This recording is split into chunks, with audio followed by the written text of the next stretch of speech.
Can't you see it's love? Can there be any doubt?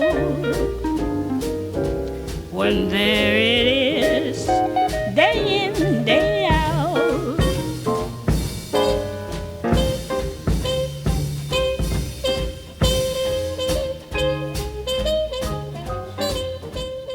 Billie Holiday was an American jazz singer who had a turbulent early life and started her career in nightclubs in Harlem in the 1930s.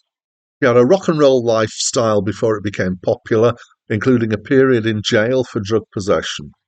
She had a very distinctive and expressive voice with a strong warble that somehow combines gravel and silk. And she had a long-term rivalry with Ella Fitzgerald. In 1939, she started singing the song "Strange Fruits," and that got her some attention. But there are claims that it also got her opposition as she continued to sing it in concert through the rest of her career. She released 12 studio albums, which doesn't sound like many, but that was in the period of 1952 to 1959. So it's actually quite a fast output. In 1959, she died of liver failure as a result of too much drinking. And she had been swindled out of most of her earnings by her estranged husband at that point, and so she died with 70 cents in her bank account. Hi, my name's Dan.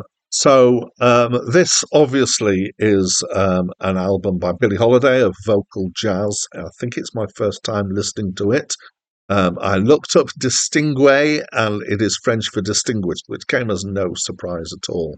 There are 6 songs here by a range of different writers, most of them fairly well known, and she's backed by a small jazz band, which includes sax, trumpet, guitar, piano, upright bass, and drums.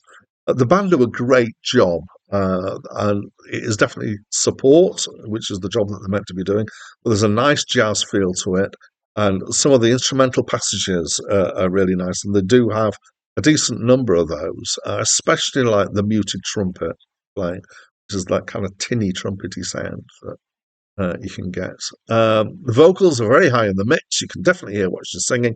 Her voice is quite mellow. It all sounds like it's some kind of smoky nightclub in Harlem, and you can, kind of get that kind of atmosphere.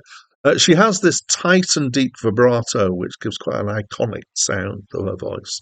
The songs are pretty good. I especially like One for My Baby and One More for the Road, which is the one track on the album that I already knew. And I particularly liked A Foggy Day, possibly because it's referencing London and the British Museum. As these songs often are for this kind of era, they're very cleverly crafted songs. The rhymes are effortless. The whole thing is kind of slick. But there's not really much of a feeling of it being personal. I think she does a reasonable job of putting some expression in it, and she's a good singer, but you don't really believe that these are things that are coming out from her own experience. And that was very much the case at the time. So I'm not holding it against her. It's definitely got a kind of classy feeling. It's retro, it's nostalgic, it's warm, and I really enjoyed it. I would say if you were looking for a good example of a vocal jazz album, this is a very fine example of a vocal jazz album. So I liked it. In fact, I more than liked it. And as always, at this point, I'd like to invite you to tell me what you think of this album. The way to do that is to write a comment, and those comments accumulate and people get to see them. And that's it from me for now. It's 2:45. There's no one in the place except you and me.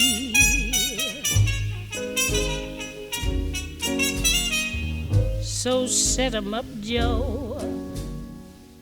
I've got a little story.